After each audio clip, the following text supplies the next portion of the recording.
Hello, this is Craig Camp, and welcome to Troon Talk, where we dig deeply into biodynamic and regenerative organic agriculture and wine growing.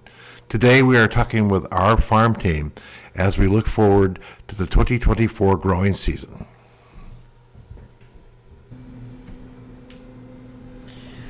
Hi, I'm Garett Long. I'm Troon's Director of Agriculture, and I'm joined today by our Director of Farm Sales, Jennifer Teisl. Hello. And also our newest full-time farmer, Kelly Ryan Bluett. Hi. Today, Happy to be here. Sorry. Today we're going to give you guys a season preview of what we have going on at the Troon farm this year. This is a season I've been looking forward to since I arrived 2 years ago.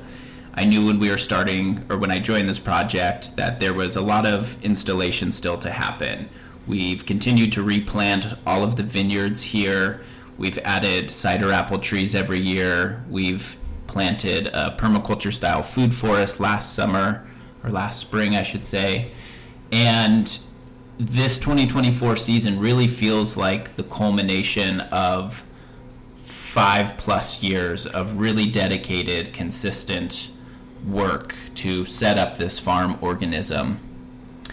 And it really feels like at the start of this season that the launch pad is built, the rocket is constructed, and Troon is essentially ready for liftoff.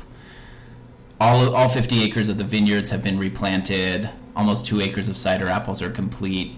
The sheep are rotationally grazing. We've bred the sheep a couple of seasons. And it really feels like a prime opportunity for Troon to produce the most diverse set of products we've ever grown, as well as continue to add to the value of those products by, turning them into vinegars and fruit butters and pickles and all of these fermented products, in addition to, of course, wine. One of the final pieces of the puzzle here in terms of setting up the farm that I'm most excited about is what we're calling our Druid spiral herb garden. There's a triskelion symbol on our Druid's label, our wine labels, and this triskelion symbol is very ancient, and we've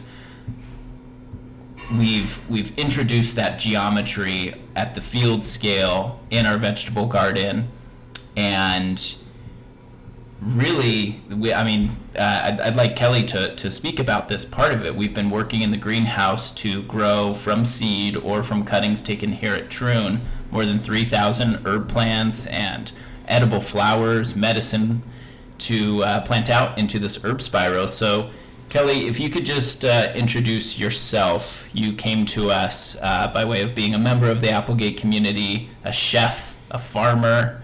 Tell us about yourself. Yeah, as you mentioned, being a chef and a farmer in my mind, or in my history, those go hand in hand. And so it's exciting to be part of this diverse organization. To go right into it with the herb spiral, triskelion being one of my favorite geometric patterns, and we're growing most of my favorite herbs within that pattern. We're talking oregano, thyme, tarragon, winter savory, sage, which to mention I have tattooed on my whole left side of my body, rosemary, and then we're jumping into chives, marigolds, calendula, borage, bachelor buttons, daylilies, maybe daylilies. Bee-balm instead of daylilies, and dahlias. That we're starting with that, and it's a pretty exciting project. What has that work been like in the greenhouse for you, growing everything from seed and watching this greenhouse just slowly fill up, where we've pretty much filled up all the table space and now we're moving to the ground and we've already shifted plants outside? What has that experience been like for you? Well, I came here in the beginning of February, so it's still cold outside, so I went from close that door please to as soon as I get here the doors are being wide open. So it's been a place of shelter and a beautiful office, as a lot of us now call wherever we're working.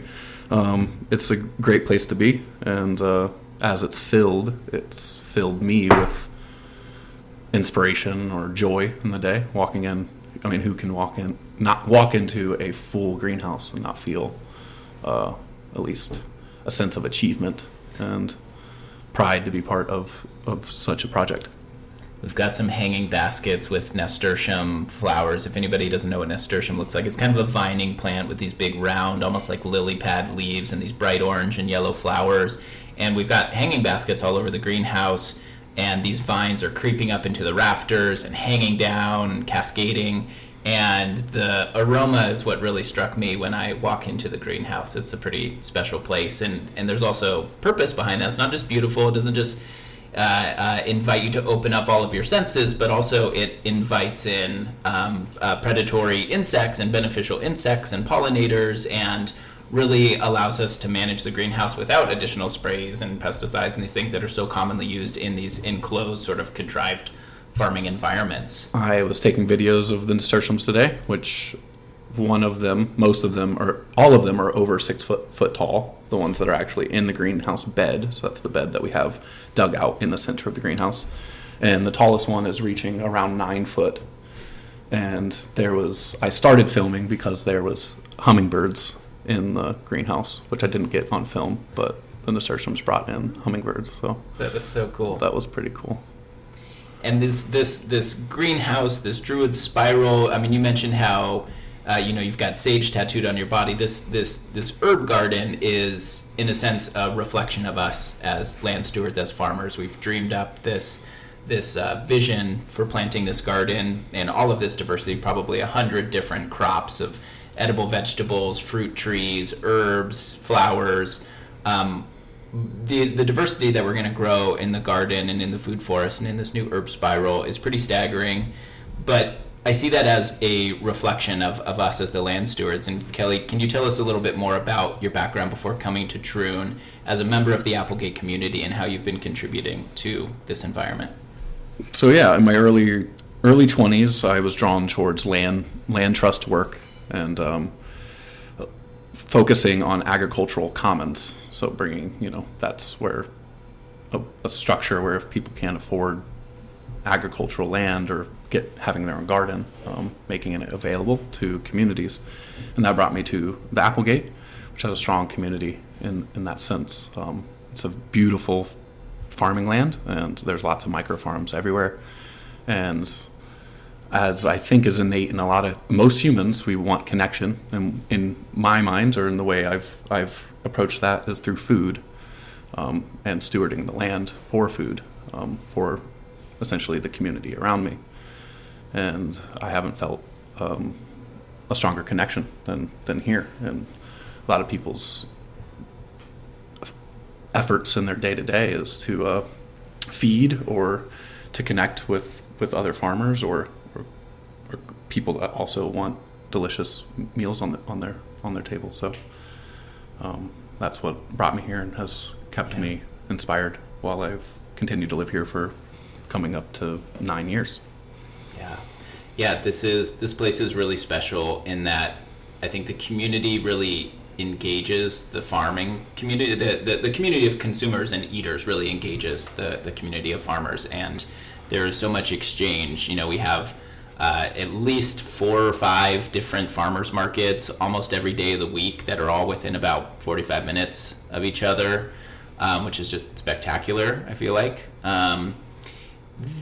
There is a distinctive relationship that farmers are able to cultivate with chefs, and we've been cultivating those relationships with chefs for the last 2 seasons that we've been growing vegetables here. And last year we also built a farm stand on site. And so this farm stand allows us to reach out to our local community who can swing by either for a glass of wine or to swing by the farm stand and pick up some local, fresh, biodynamic, and regenerative organic certified produce. And we are looking forward to selling more than fresh produce this year. We did last year grow a bunch of garlic and onions and shallots and winter squash and these things that we're really able to hold in cold storage and be able to continue to sell and offer to the community for a couple of months. This year, we're going one step beyond just curing some of these vegetables and selling fresh produce into really these value-added products. So Jennifer, tell us what people can expect to find in the farm stand this season. Yeah, so the farm stand should be opening beginning of June. So I think we're all excited and looking forward to that. Some of these items we grew with the specific intent of making value-added products. So we have our Boston pickler cucumber, which we'll be making a variety of different flavors of pickles with. We have beets, which will also be pickles. I'm really excited about the San Marzano tomatoes, so we will have a nice red sauce, so that's going to be a lot of fun. And then we'll see what Mother Nature gives us in terms of abundance for the season, and I think we can get creative. Kelly. Kelly's a chef, and I think he has a lot of ideas of recipes, so I think it can be really fun to just see what the garden is giving us, and then have some interesting products in the farm stand. Kelly, what are some of those crops that are exciting to you that you have started in the greenhouse, or maybe not even yet? What are some? I mean, to go off as soon as Jennifer started mentioning exciting things that we can pickle, or to put in jars. As I mentioned to y'all yesterday, which was a new idea to you, was treating green plums. So that's when often plum trees, as y'all know, are overbearing of fruit, and you have to thin them, or they will just hit critical mass, and the branches will break. Yeah. So you thin them, and you can treat those green plums like olives, and they are amazing.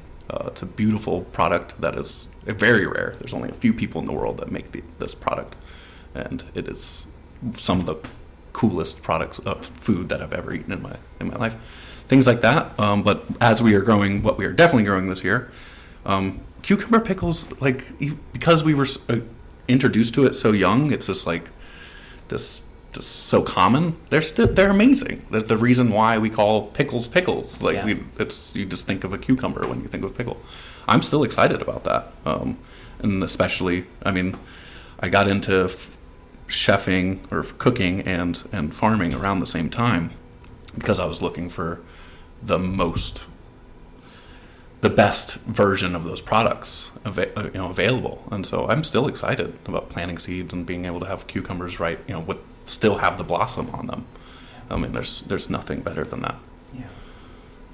One of the things I'm really excited about, we grew them last year, and they were a real hit in the farm stand as well as with the staff. These California Sunshine tomatoes, these little yellowy orange, just little balls of sunshine, delicious killer cherry tomatoes. I don't know how many. I think I ate as many as I was harvesting them, as I put them in the picking bin. But those are really special. And we'll add to our list of cherry tomatoes these black cherries, which we've never grown here at Troon before, but should be a really interesting flavor as well as aesthetic, with these really dark purple, almost black skins full of these anthocyanins and other compounds that are nutrients, essentially, are antioxidant and are helpful. Jennifer, there's another really fun, exciting product that we're introducing this year that you've been in production on for the last, several months now. Yeah, really. We started in December. So our new product will be a Demeter certified wine vinegar, it's really exciting to have that. There aren't that many certified vinegars out in the market in the U.S. So we started in December and basically started a batch creating our own mother of vinegar. That took several months. And then just a few weeks ago, we started our first generator barrel to get fermenting in barrel for our first batch. So we are using the slow process method. It's called the Orleans method. And just like with our wine, we're letting the fermentation take its own time. We're not rushing it. We're not intervening.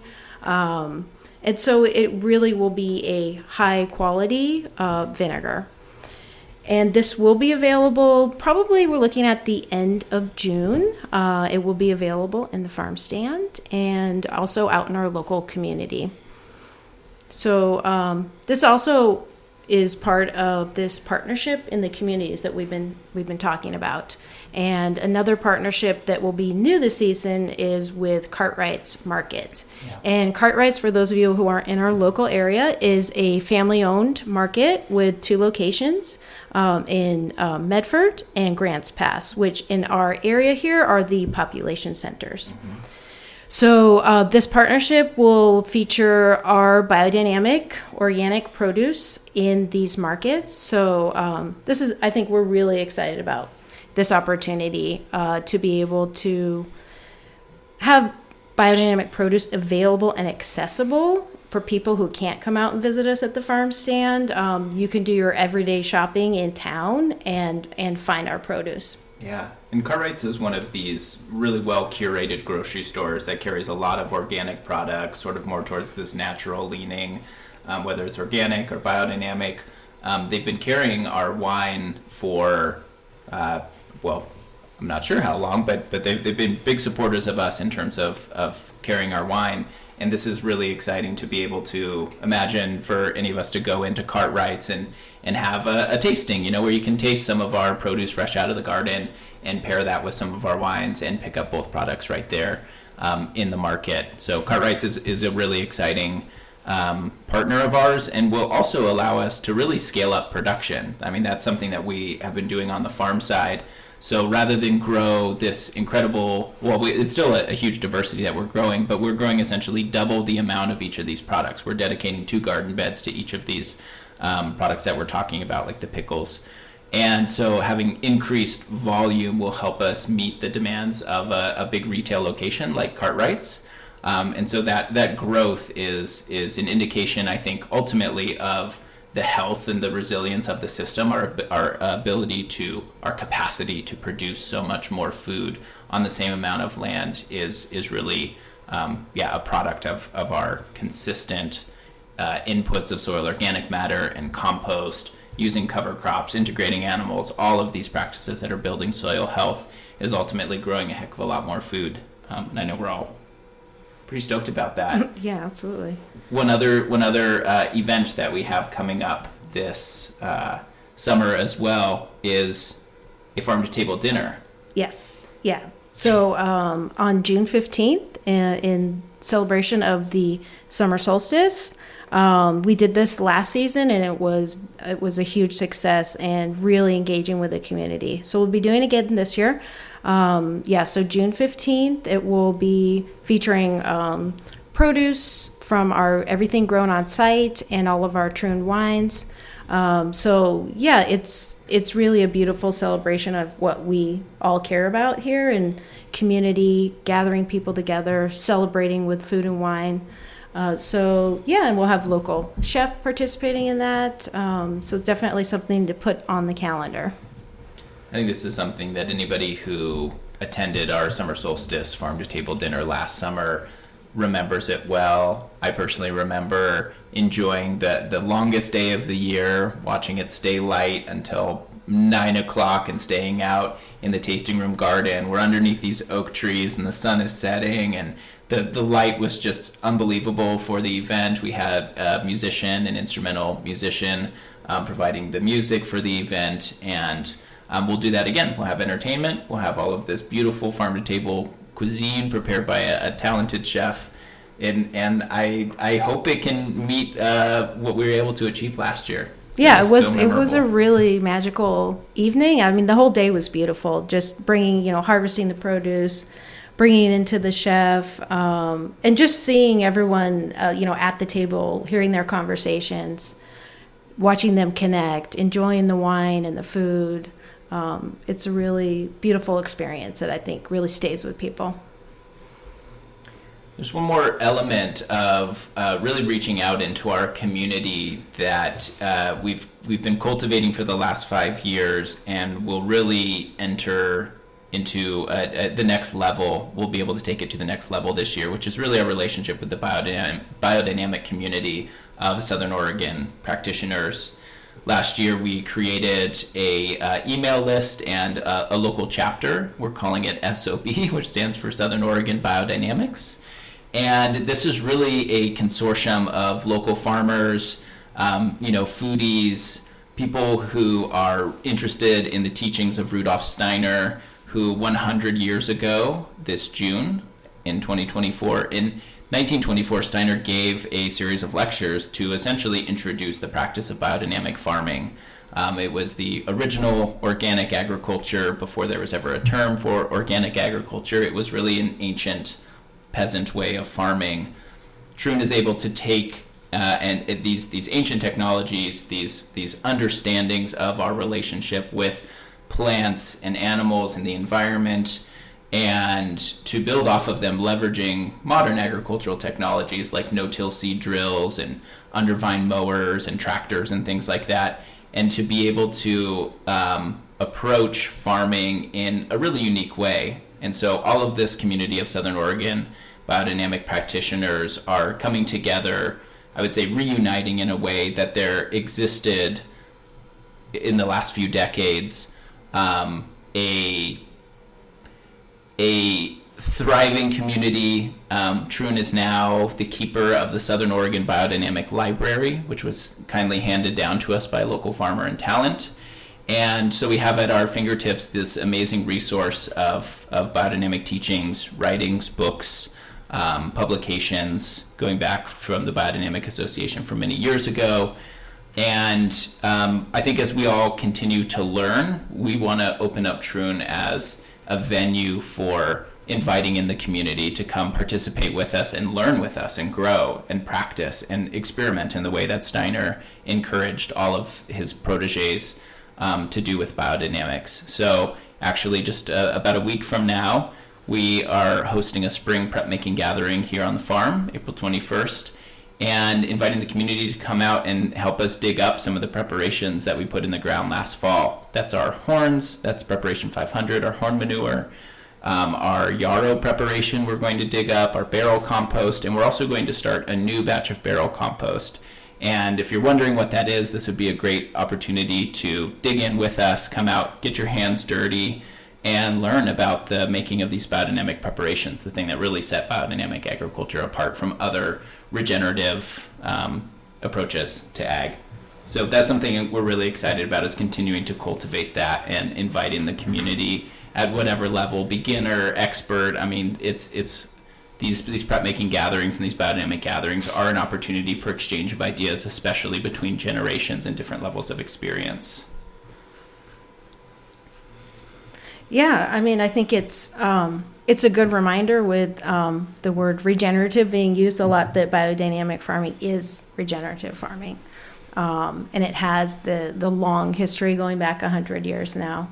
And it's, I think for all of us participating in this farming system, it's fulfilling to be a part of something that has a philosophical component as well. So I'm curious, Kelly, for you, you've been with us for a while now, and how participating in our farming community here, how that is feeling to you. Well, the opportunity to come into an organization of this scale. I mean, this is something that Steiner would have never foreseen. The fact that we flipped 300 tons of compost within 3 days of work, is going back to using new technologies to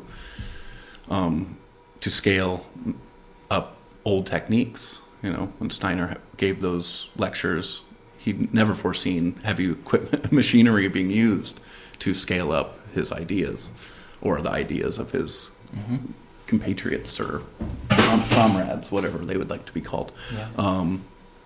And to be part of an organization that allows me to use my skills, though I've flipped tons of compost, but not anywhere near 300 tons. So it feels the sense of achievement has been an overwhelming one, and it's really cool. Yeah, it's cool to see these practices and to be part of. Yeah, I am learning. I've been part of regenerative agricultural communities, but nothing to do with biodynamicism. So Yeah, I'm learning every day. You've done an amazing job. I mean, to watch you on the skid steer make short work of those 300 tons of compost was really spectacular. And I think you're able to apply all of your experiences from the last decade of farming to the vegetable garden. We talked a little bit about the crops you're excited about. There's one last product that we're going to be rolling out this year, which is seed packets. We're growing and saving our own biodynamic seed and then offering that up to the community as well. There's a lot of opportunities for seed saving here on the farm. We've already been doing it historically with a lot of our flowers and herbs. If you're a wine club member, you may have gotten a packet of sunflower seeds in your recent wine club shipment, and we're looking forward to, again, scaling that. Our ability to do that will be really driven by having a drying room. We're in the process of designing still, really, the ability to dry herbs, dried fruit, flowers, and then also seeds. And we'll package these up and be able to sell them in the farm stand and hopefully at local retail outlets as well. Are there any seeds in particular that you guys already have your eyes on? You just can't wait to watch it go through the whole reproductive cycle of flower, set seeds, save, and then package up? Yeah, I mean, I love watching Nigella, or it's called Love in the Mist. I love watching it grow, just the transition, the different ways that the flower ends up looking. And then we actually dry it as well and use it for dried flower arrangements, which is something that we really want to start engaging with this season, so people can take a little, piece of the farm home with them besides the wine. Yeah. So I love that, and it's actually really easy to collect the seeds too. You just take the little pods and shake them, so it makes light work. Yeah. I was actually going to say the same one, but my second is the straw flower. That will be a really fun one to save. And I mean, my first thought was the amount of, before you even had a setup for this, the amount of Troon seeds that I have planted this year. The fact that y'all already were saving the amount that you did is very impressive. That you didn't even have a proper setup for it. Yeah. I stepped into it, and there was just piles and piles and piles of jars and bags. I have to give credit to our entire team, even our tasting room team. They are a part of, it's a collective effort. It's a community effort here to seed save. Yeah. So we're very intentional about it. And we have to make the most of all of these resources and all of the time and care we put into the things that we grow here. Yeah, as a new employee walking in on a rainy day and seeing tasting room staff or wine educators down there sitting and separating without a winnower, by their hands, separating all these seeds. It's a labor of love, for sure. There's a lot, exactly. There's a lot of care and intentionality that goes into every part of that. I mean, we're hand stamping these seed packets and doing a lot of things by hand, just like we're harvesting the grapes by hand. That same level of love goes into every seed packet as well. And thanks for that acknowledgement, Kelly. I think one of the categories of seed that I've been most excited about is all of our native seed. We have a native garden here with more than 90 species of native plants. With the exception of a handful of shrubs, everything in that, all 90 species in that garden was started from seed. And now in its fourth year, this native garden is an abundant source of plant material and seed for us to take cuttings. Kelly, you've been working on propagating from stem cuttings or root cuttings a ton of different perennial flowers and plants, including these natives, some native grasses, things like that. And again, the greenhouse and outside the greenhouse is just full of these native plants. And having that resource where it's only about a third of an acre, it's a significant garden, significant size space to get to dedicate to just a native planting. But the real opportunity here as we look forward to what the preview of this season looks like, it looks like expanding that native habitat all over the farm. We already have more than 10% of our total acreage dedicated to biodiversity reserves, and as we continue to propagate and spread seed from that native garden, we'll continue to invite in that native wildlife, those pollinators, birds, all of that contribute to our farming practices. And that I think is a real opportunity here for us to not just grow and sell products that we can be really proud of, that really reflect a sense of place, but also be able to contribute to the native wildlife and to the environment, to taking care of our water resource by providing native habitat, by cultivating community and having people out for these educational events. All of this really, I think, speaks to the broader impact of what Troon is able to do, and hopefully we'll all enjoy our successes over a glass of wine, or maybe a salad made with our vinegar. Jennifer, I'd love if you could go into a little bit more detail about how we produce the vinegar. You mentioned the slow Orleans method. Yeah. Give us a little more detail, and also what kind of wine are we turning into this vinegar? Sure, yeah. So the Orleans method goes back to the 14th century in France. And so wine was being delivered down the river, with destination being Paris. And oftentimes some of that wine would go bad in the journey. And so they developed this vinegar making production there in the French town of Orleans. So it took on the name of the Orleans method. And so what you do is you take the wine barrels and you have them about 1/2 to 3/4 full. And you drill various, holes to let in the oxygen into the barrel. And so then you're brewing, fermenting in the barrel and aging in the barrel. So it's a slow process. You're not, quick vinegar is when you use a bubbler to infuse oxygen in. So it's that's called, the quick vinegar method. And so we're using really the old process that takes it slow, let your fermentation take its time, and so that's how we're making our vinegar here. We are using our Syrah, estate Syrah, and so this product will really be a reflection of our terroir in the same way that our wine is. So it will be really fun to taste what Troon vinegar tastes like. So in a couple of months, we'll all get to try it. One of those principles of biodynamics is to limit outside inputs into our farm, into our production system. And this vinegar is really cool because everything has come from the farm. We've got our wine, we've got our Syrah from our winemaking program. As you created that mother culture you were saying, I think that's so cool. Can you talk a little bit more about how we created that from our own vineyards? Yeah, sure. We're very lucky here in the Applegate Valley to have Kirsten Shockey, who is a fermentation expert, right in our backyard. And so she is. I worked with her, and she has a method where we took canes from the vine. So we took cuttings from our vines here on the property. And we put that into the wine, and then that was the process that sort of created this really rich microbiological environment. And then we exposed it to oxygen, and then our mother just naturally grew from there. So letting the acetobacter become very active, and wine is then transforming into vinegar.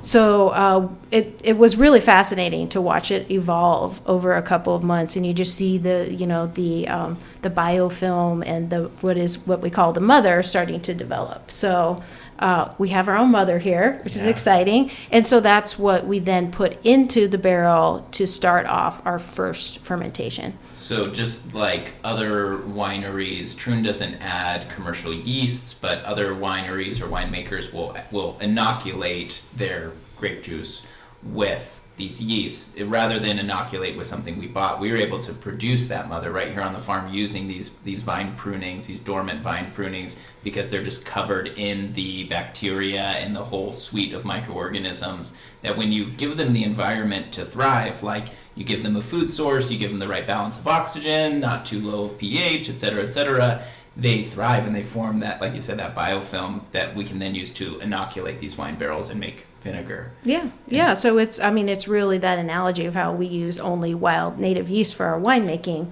Again, coming all from our property. Yeah. So that's what makes it, really a Demeter certified product, because it is all from our farm. Yes. Yeah. The same mindset of limiting those outside inputs also extends to the development of our new Druid Spiral that I want to get Kelly to dig into a little bit more. We're similarly trying to source all of the materials for development of that herb garden from the farm. As an example, we have been picking big rocks and boulders and things like that we that just kind of seem to grow out of the ground. We have rocky ground here in certain parts of the farm, and these rocks we're going to use to line the pathways. We're going to actually create the geometry of this triskelion symbol using rocks from the farm. We'll have our pathways, and then I mentioned the more than 3,000 plants that we're growing right here in the greenhouse, either from cuttings we took from existing herbs on the farm or from seed. Kelly, we're going to bring in some drip lines, some drip tubing from off farm, some irrigation supplies.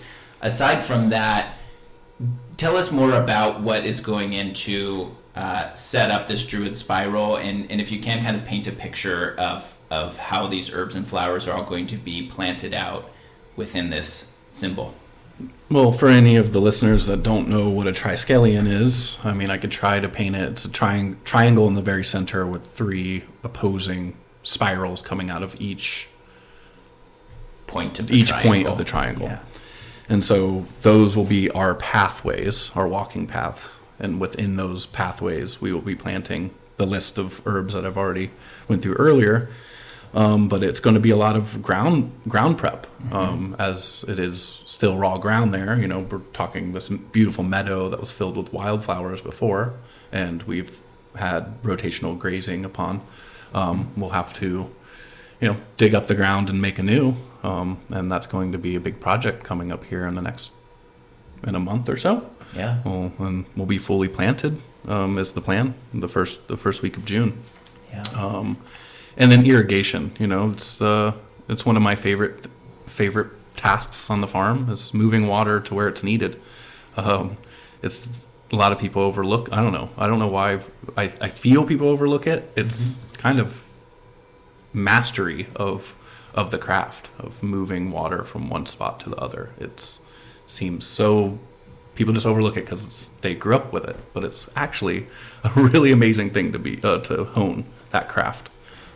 And I pride myself in being okay at it. You can do it all, man. We got a lot of drip line we're gonna put out, and I would love your help with that. We're using drip tubing. It's hard-walled drip tube that we're using, and the emitters just drip water out really slowly. So it's a really water efficient way of irrigating. There's no water wasted. The soil that we've been preparing, like you mentioned, this isn't just kind of stick a shovel in the ground and plant a plant. As you mentioned, we've been cultivating this ground in preparation for this garden starting prior to last fall. But last fall we did plant a cover crop that grew all winter. We just grazed that down with the sheep, and then we'll do the limited amount of tillage that we do on this farm. We'll actually break up that ground and disc in all of that big biomass, that cover crop that we grew. What the sheep left behind will get incorporated and build the organic matter in that soil. And as we planted and installed the irrigation, the finishing touch is really putting on wood chip mulch. And that will also help us conserve water, prevent evaporation. It helps feed the soil, feed the microbes.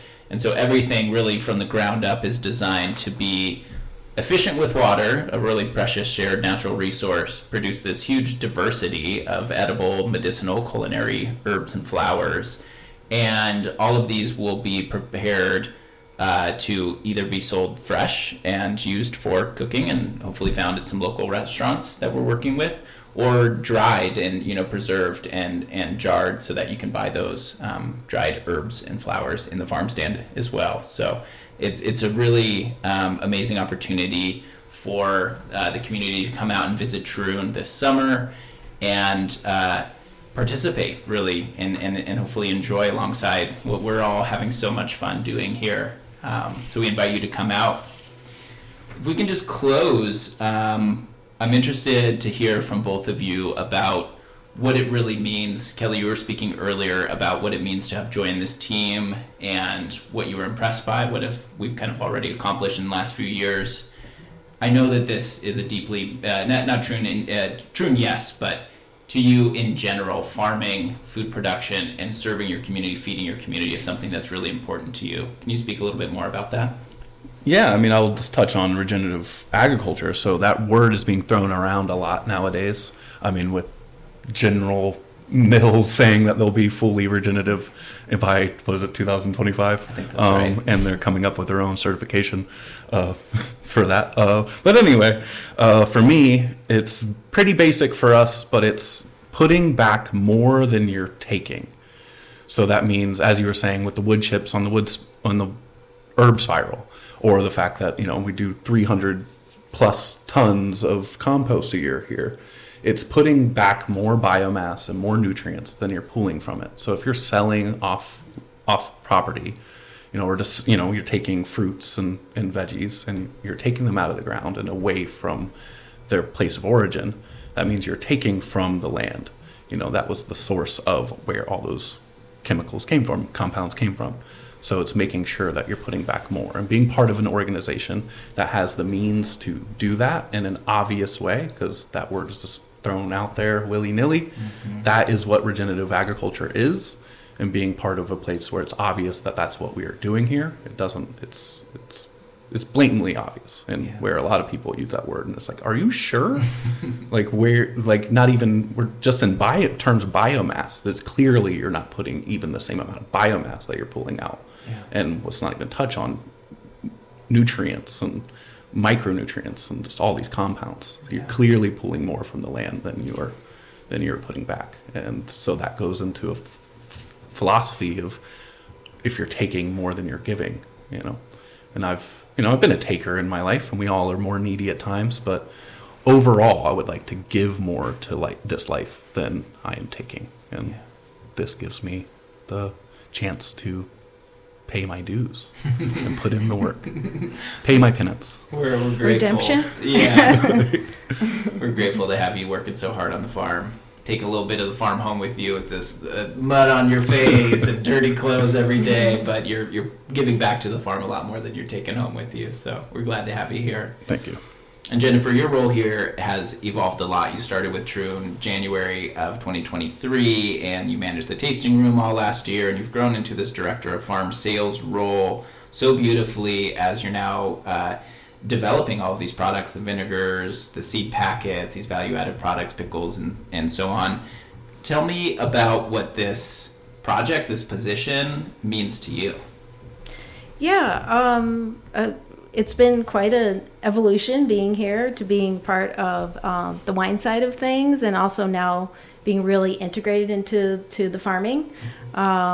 So it's an opportunity to, I think, for all of us, the way that we're farming, to connect to these natural systems.